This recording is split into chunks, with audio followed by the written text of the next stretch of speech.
fácil a acústica aqui desse local, não é? Amados, nós não temos dúvidas de que estamos cada dia mais nos aproximando do final dos tempos, do final de todas as coisas. Porque olhamos para um lado, olhamos para o outro, e a gente percebe que as coisas estão indo de mal a pior. E a Bíblia, ela já fala a respeito desse tempo que nós estamos vivendo. Tanto no Velho Testamento, os profetas falaram sobre isto, quanto no Novo Testamento também, os homens de Deus, eles profetizaram a respeito desse tempo que nós estamos vivendo. E João, lá na ilha de Patmos, exilado como ele estava, nós já mencionamos aqui vários capítulos, mas começamos, na última mensagem que preguei, a falar sobre esse capítulo 13, que é um prenúncio de que esse mundo está sendo preparado para o surgimento de um grande líder mundial. E a gente percebe que tudo isso já está sendo preparado. E uma das evidências da volta de Cristo é exatamente esta: surgirá um anticristo. O anticristo é aquele que se coloca no lugar de Cristo ou se opõe a tudo que diz respeito a Cristo.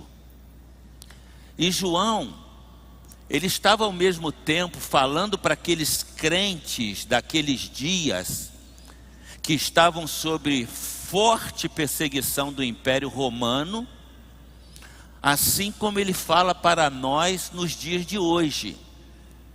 E a linguagem que João usa, quem estuda literatura sabe a respeito das figuras de linguagem. E João usa o simbolismo. Ele esconde atrás do simbolismo que usa aquilo que ele queria dizer. E os cristãos do primeiro século entenderam muito bem. Nós hoje temos muita dificuldade para entender. Por isso o capítulo 13 ele diz assim: eu vi uma besta que saía do mar. E essa besta significa um animal, uma fera, um animal feroz. Uma referência a um ser humano. Ele não podia dizer isto, porque na história da humanidade, muitos anticristos surgiram. Líderes que se opuseram completamente à fé cristã, se opuseram aos cristãos, se opuseram a Jesus. E João identifica essas pessoas como uma fera. Só que ele diz que no final dos tempos surgirá uma fera ainda mais poderosa. Ele chama de besta, um animal. Vi uma besta que saía do mar. E a expressão mar significa mar de gente, do meio do povo. Esse líder sai do meio do povo. E ele continua dizendo, tinha 10 chifres. Chifre significa poder. Ele diz que este líder, ele não virá só, ele virá com outros líderes mundiais. Dentre esses líderes, 7 principais. Mas ele fala tudo isso nesta linguagem simbólica. Tinha 10 chifres e 7 cabeças. 10 poderes. E dentre esses 10 poderes, 7 que tinham um poder ainda maior. Tinha 10 chifres, 7 cabeças, com 10 coroas. Coroa que significa realeza. Cada cabeça tinha um nome de blasfêmia. Ou seja, cada um desses líderes que não temem a Deus. E o que é que nós estamos vendo no mundo de hoje? em muitos países se levantando líderes que se opõem à fé, que se opõem ao cristianismo, que querem acabar com a igreja, calar os líderes evangélicos, porque são opositores da fé cristã. E João está mostrando isto para aqueles do seu dia e muito mais para nós nos dias de hoje. Olha o verso 2: a besta que vi era semelhante a um leopardo, mas tinha pés como os de urso e boca como de leão. Para entender isso aqui, nós teríamos que ir lá no livro de Daniel, porque no livro de Daniel, no capítulo 2, o profeta Daniel, ele profetizou há 700 anos, ou melhor, há 500 anos antes da vinda de Cristo. Ele profetizou sobre os impérios que dominariam o mundo. Daniel estava cativo lá na Babilônia. Nabucodonosor havia levado os nobres de Israel como cativos para a Babilônia. E Daniel está no cativeiro da Babilônia. E no capítulo 2, ele revela um sonho que Deus deu a Nabucodonosor, falando que depois do império da Babilônia, surgiria outros impérios. Eu fico impressionado como ainda há gente que não crê no que a Bíblia diz. Daniel escreveu, e quem estuda história antiga sabe que tudo que Daniel previu veio a acontecer, porque ele viu impérios que surgiriam depois do império da Babilônia, como o império Medo-Persa, o império Macedônio. Ele viu esses impérios, e o último, o império romano, e todos esses impérios vieram e dominaram o mundo de então, depois do império da Babilônia, no tempo de Nabucodonosor. E é interessante que no capítulo 7 de Daniel e no capítulo 8, ele vai falar sobre esses impérios, porque depois ele tem uma revelação de Deus direta para ele. Deus dá uma revelação, só que no capítulo 2 de Daniel, Deus deu um sonho a Nabucodonosor de uma estátua.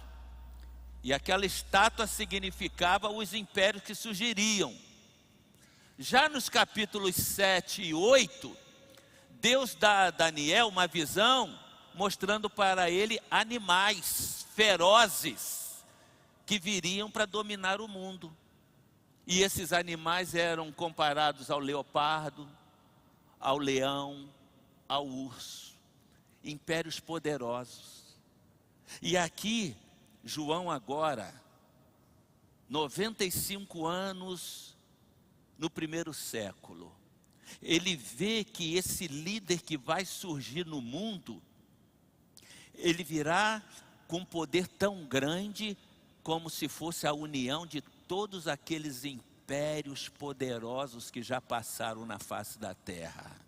Por isso ele diz: a besta que vi era semelhante a um leopardo, mas tinha pés como de urso e boca como de leão. Ou seja, esse ser que se oporá a Deus, a Jesus e a todos que o servem, será muito poderoso. E mais ainda do que isto, olha o que o texto diz: o dragão deu à besta o seu poder, o seu trono e grande autoridade. Quem é esse dragão? O dragão de João deu poder, deu autoridade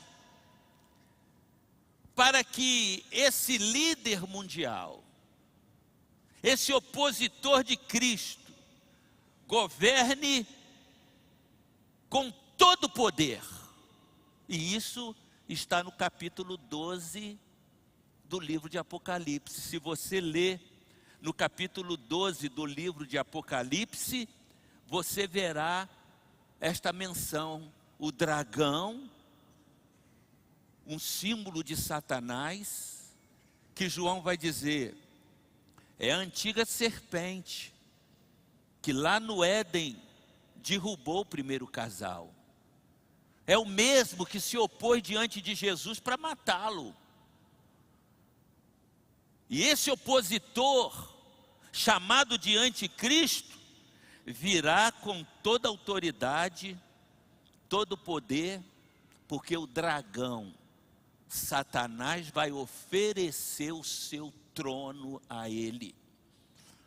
O versículo 3 vai dizer assim: uma das cabeças da besta parecia ter sofrido um ferimento mortal, mas o ferimento mortal foi curado.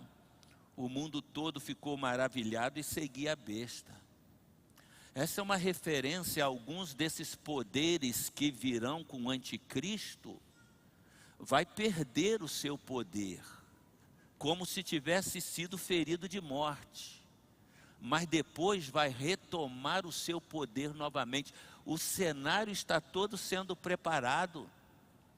Nós vemos países do mundo se unindo para, lamentavelmente, confrontar a nossa fé. Países ateus, países que não creem em Deus, países marxistas, países comunistas. E João está dizendo, um desses países, o seu líder vai perder a força como se tivesse sido ferido de morte, mas depois vai retomar o seu poder. E o texto continua e diz assim, olha bem: o mundo todo ficou maravilhado e seguia a besta. Seguia quem? Seguia o anticristo, aquele que virá como Satanás, que confrontou com Cristo antes dele ser morto na cruz, no Getsêmani. O diabo, ele enfrentou Jesus e queria destruí-lo, mas Jesus o repreendeu com as próprias palavras de Deus que estão nas Escrituras, no livro de Mateus capítulo 4. E esse anticristo terá todo o poder, mas será destruído mais uma vez pelo poder sobrenatural de Jesus, e para todo sempre. A igreja pode glorificar o nome de Jesus? Aleluia, aleluia. Diz o texto sagrado, adoraram o dragão. Em outras palavras, aparentemente eu sei que você já se apercebe disso. Não parece que o mal tem dominado sobre a igreja? Não parece que Deus está perdendo a parada? Cresce a promiscuidade, a imoralidade campeia, o mundo do crime, das drogas. Parece que Jesus está perdendo a parada. Mas a Bíblia diz que, lamentavelmente, o caminho para o céu ele é estreito. Estreita é a porta e apertado o caminho que leva ao céu. E larga é a porta, espaçoso o caminho que leva à perdição, e muitos são que entram por ela. A humanidade está entrando pela porta larga, porque as pessoas entram de qualquer jeito. Por isso o texto diz, adorar o dragão. Hoje já se faz homenagem a Lucifer, já se faz passeata para o diabo. Já não assusta muito. E se você se aperceber, você olha os desenhos para as crianças às vezes. Olha os desenhos macabros, para que as crianças já não se assustem mais. Antes, na minha época de infância, se a gente visse um desenho desse que aparece, a gente nem dormia de noite. Hoje as crianças já vêm com normalidade. Os pais é que têm que se cuidar, porque é um preparo do mundo para que as crianças vão se habituando. E lamentavelmente o que nós vemos hoje é uma defesa do culto a Satanás. Pessoas se declarando seguidores de Lucifer. E esse opositor a Cristo, que João chama de besta, o anticristo, virá com todo o poder de Satanás, e por isso o texto diz que vai ser adorado. Adoraram o dragão, que tinha dado autoridade à besta, adoraram Satanás, que tinha dado autoridade ao anticristo, e também adoraram a besta, dizendo: quem é como a besta? Quem é como esse ser que João chama de besta e nós chamamos de anticristo? Que vai fazer milagres. Eu tenho uma preocupação muito grande com essas igrejas de milagreiros. Tenho uma preocupação muito grande, porque o diabo vai fazer milagre. Quando Moisés lançou o cajado dele lá no Egito, o cajado de Moisés virou uma serpente, mas também o cajado daqueles magos do Egito, quando lançaram na terra, viraram serpente também. Então o diabo faz milagres e vai fazer milagres e vai enganar muitos. Vai enganar muitos, com exceção.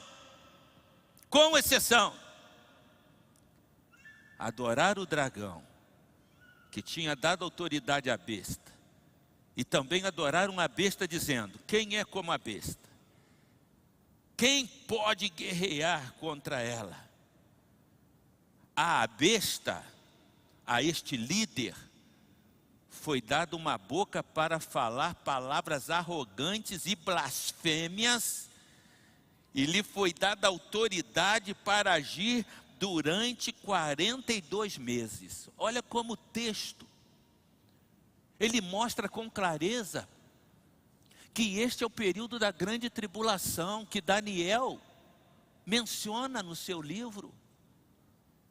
Porque nós cremos que o período da grande tribulação, que se aproxima, que nós vivemos um tempo de tribulação. Tribulação, peste, fome, doença, desgraças, a natureza se manifestando, período de tribulação que nós vivemos. Mas a Bíblia diz que haverá um período de grande tribulação como nunca houve. Nunca houve. E esse texto, a semelhança de Daniel, está nos mostrando que esse tempo será de 7 anos. 7 anos. Por isto que ele diz aqui, neste versículo, que foi dado a esse anticristo, a essa besta, uma boca para proferir blasfêmia, porque o anticristo vai pedir culto para si, e vai perseguir todos os que cultuam a Jesus. Foi-lhe dado uma boca para falar, uma boca com arrogância, falar blasfêmia. Foi dada autoridade para agir durante 42 meses. Sabe o que significa 42 meses? Se você fizer as contas, 3 anos e meio. 3 anos e meio. Porque nesse período de 7 anos de grande tribulação, os primeiros 3 anos e meio, o anticristo vai liderar para o bem-estar de todos, para ganhar a simpatia de todos. Vai fazer acordo de paz, vai resolver problemas como entre os judeus e os palestinos, e as pessoas vão ficar entusiasmadas com um grande líder mundial, que está dando respostas para os anseios da humanidade.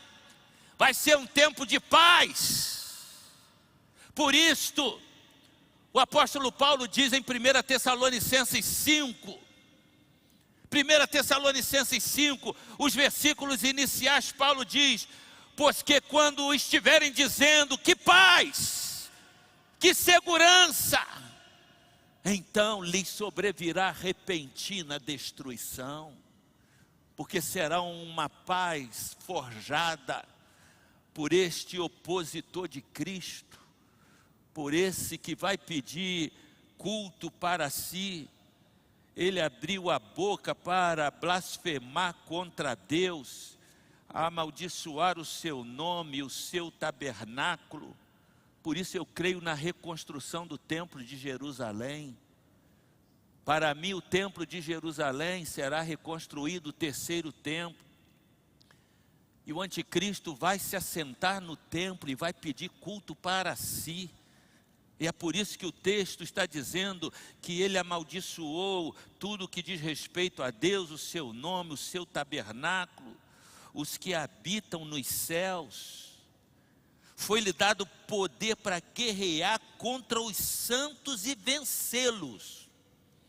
É por isso que, apesar de muitos não gostarem, mas para mim a igreja estará presente no período da grande tribulação. Eu sei muito bem que há linhas de pensamentos divergentes que entendem que a igreja vai ser arrebatada antes da grande tribulação. Mas para mim a igreja passará pela grande tribulação, porque nunca o Senhor tirou os seus. No primeiro século, eles foram jogados aos leões, mortos em fogueiras, em cruzes. No tempo em que a igreja estava florescendo, a perseguição só aumentava, o Império Romano massacrou a igreja. No século 16 e 17, na Reforma Protestante, o mesmo aconteceu. Muitos morreram em cruzes, em fogueiras, cruelmente foram mortos. E por esta razão eu entendo que o texto está se referindo é que esse ser poderoso foi-lhe dado poder para guerrear contra os santos e vencê-los. Aparentemente, Satanás estará ganhando a batalha. Foi-lhe dada autoridade sobre toda tribo, povo, língua e nação. Será um líder mundial. Todos os habitantes da terra adorarão a besta, adorarão o anticristo. E por que razão, amados? Porque no mundo de hoje tem sido muito fácil ser crente em Jesus. As pessoas têm professado uma fé em Cristo, mas que não exige nada, não exige renúncia, não exige sacrifício. Eu fiquei assustado quando eu ouvi um depoimento de um ator de filme pornô dizendo que era crente em Jesus Cristo e agradecendo a Deus. Ator de filme pornô. E a gente percebe que parece que dizer que é cristão virou moda, não virou compromisso sério. É por isso que o texto diz que duas coisas vão acontecer como sinal da volta de Cristo: o surgimento do anticristo e a apostasia. Apostasia. Por quê? Muitos que estão nas igrejas apostatarão da fé, vão abandonar a fé e vão seguir o anticristo, porque não tem consistência na sua fé. E a igreja precisa estar preparada, porque nós vivemos uma batalha espiritual. E que batalha, irmãos? Que batalha! Às vezes a gente nem entende. Eu estava falando no culto hoje pela manhã. Nós tivemos batismos pela manhã. Vamos começar o culto, o som não funcionava. O som não funcionava. Eu falei, vamos sem som mesmo. Vamos sem som mesmo. Quando eu entro no batistério pela manhã, não sei o que aconteceu, a água do batistério começou a diminuir, ao invés de estar mais ou menos na altura certa, estava quase aqui nos meus joelhos. Eu falei, meu Deus do céu, vamos batizar assim mesmo. Quase que eu tinha que deitar com a pessoa junto na água para poder batizar. Começa a falar, o microfone falha. E eu disse para alguns assim, a gente não se apercebe que nós estamos em meio a uma batalha espiritual. O diabo quer impedir que você siga Jesus, quer impedir que a igreja cresça, quer impedir que a obra desenvolva. Nós temos visto esse poder do mal cada vez mais se avolumando, se avolumando, se avolumando, e as pessoas parecem que não se dão conta disto. E esse líder que vai surgir, diz o texto, vai dominar todos do mundo, todos os poderes do mundo, todos os habitantes da terra, verso 8. Adorarão a besta. Agora, quem são esses? A saber, todos aqueles que não tiveram os seus nomes escritos no livro da vida do Cordeiro, que foi morto desde a criação do mundo. Quem vai seguir Satanás? Quem vai seguir a este líder que Satanás dará todo o seu poder? Todos do mundo todo. Mas todos quem? Todos que não tiveram os seus nomes escritos no livro da vida do Cordeiro. Porque uma coisa é você ter o seu nome escrito na igreja que você pertence. Outra coisa é você ter o seu nome escrito no livro da vida, que Jesus escreveu não com uma caneta como nós temos em nosso bolso, mas escreveu com seu sangue precioso derramado na cruz do Calvário. Louvado seja o nome do Senhor.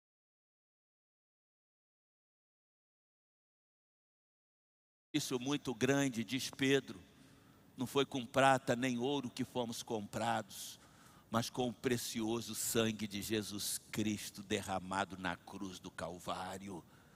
Você tem muito valor para Deus, você é muito precioso, por isso Ele nos criou, nós nos perdemos dEle, Ele nos comprou com um sacrifício muito grande.